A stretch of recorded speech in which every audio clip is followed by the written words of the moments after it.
यदन्नं प्रतिषिधं स्याद अन्नशुद्ध्यं तथैव च यथा पराशरेणोक्तं तथैवाहं वदामि वः।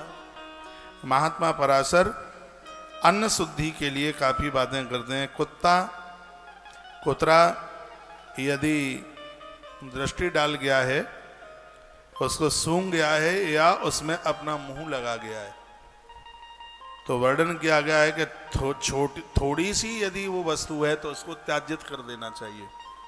यदि कोई बहुत विस्तार जिसमें हजारों लोग भोजन करने वाले हैं और वो कोई सामग्री बनी हुई है और उसमें कुतरा अपना मुंह लगा गया उसमें, तो जितने में वो मुंह लगा गया है उससे थोड़ा सा और बाहर करके उतनी सामग्री को बाहर निकाल दीजिए। और इसमें वर्णन किया है कि एक चमचा घृत गर्म करके और जिसको कुत्ते ने जूठा कर दिया है उसमें उसको मिला दीजिए। महात्मा पाराशर कहते हैं कि उसकी अपवित्रता तत्काल समाप्त हो जाएगी। इस बात को एक बार फिर कहूंगा मैं। अब थोड़ी सी तो चीज है तो उसको तो त्याजित कर दें। मान लिया जाए विशाल भंडारा है, बड़े बड़े भगोने और पतीले रखे हुए हैं, तो इसमें बड़ा अद्भुत वर्णन किया गया है। इसमें कहा गया है सूखी चीज है उसको तो आप बाहर निकाल देंगे, लेकिन एक बहुत बड़ी व्यवस्था में और वह अपना मुंह लगा गया, सूंघ गया या जीभ से उसको चाट गया, तो इसमें लिखा हुआ है कि 1 चम्मच घृत गर्म करके उस तलीय वस्तु में आप डाल दीजिए तो उसकी अशुद्धि बिल्कुल समाप्त हो जाएगी। उसमें ऐसा वर्णन किया गया है। इसमें और भी बड़ी चीजें बातें का वर्णन किया गया है कि मक्खी के स्पर्श करने से कोई भी वस्तु अपवित्र नहीं होती, अशुद्ध नहीं होती। मक्खी जिसके ऊपर बैठ जाए, बताया गया है कि उसके छूने से भी चीज अपवित्र नहीं होती। तो ऐसी काकश्वानवड़ी नानम गभाकृतम खरड़ीर्वाह स्वल्प अन्नम तजेद विप्रा शुद्ध ही उड़ाडके भवेत। कहा गया कि यदि स्वल्प अन्न थोड़ा है तो वो तो त्यागने के लायक है, उसको आप अलग कर दीजिए।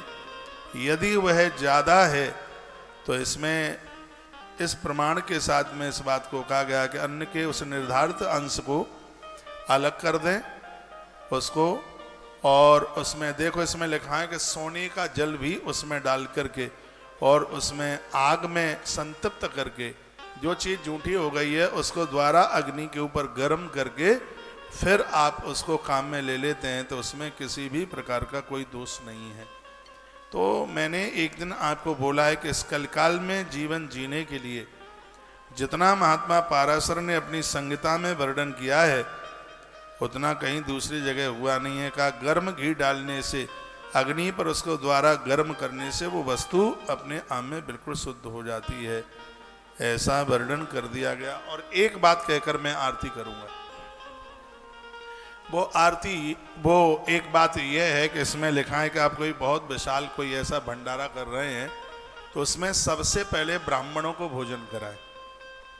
एक साधु ने खड़े होकर के पूछ लिया गया, और उस महात्मा का नाम है असित, बड़े अच्छे महात्मा हैं। उन्होंने कहा इसका भी कोई कारण है क्या कि सबसे पहले ब्राह्मणों को भोजन कराए? हाँ, इसका कारण है। कहा इसका कारण क्या है?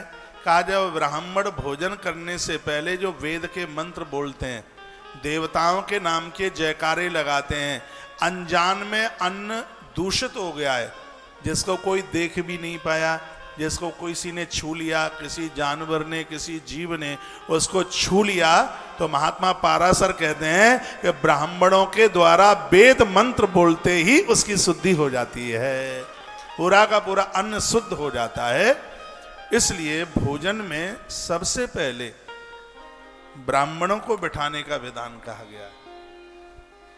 ब्राह्मणों के संग स्वयं बैठ करके भोजन न करें, क्योंकि उनका अपना एक नियम होता है, उनकी अपनी एक विधि होती है। वो भोजन करते समय दूसरा हाथ नहीं लगाते हैं, भोजन करते समय जमाई नहीं लेते हैं। वो उनका अपना एक नियम है, उनकी एक अपनी विधि है। जिस समय उनका पहले वो भोजन चल रहा है उस समय उनके साथ हम लोग ना उसमें भोजन में बैठें। पहले विधान में भोजन करने का अधिकार उनके लिए है। महात्मा पाराशर कहते हैं कि जब वो वेदोक्त मंत्र बोलते हैं, भगवान के नाम का उद्घोष करते हैं, तो अन्न में कहीं कोई असुचिता है, कोई अपवित्रता है, कोई दूषित हो गया है, तो मंत्र, वेदोक्त मंत्रों के द्वारा उस अन्न की शुद्धि हो जाती है।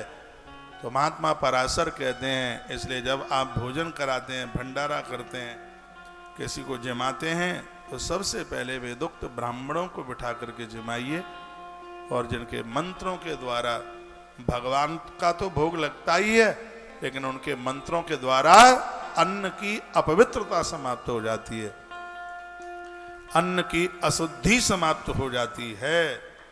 इतनी बढ़िया बढ़िया, इतनी मलूक मलूक बातें कही। ऋषियों ने ऐसा महात्मा पराशर को पूछा, तो महात्मा पराशर ने बड़े स्नेह के साथ में ये बात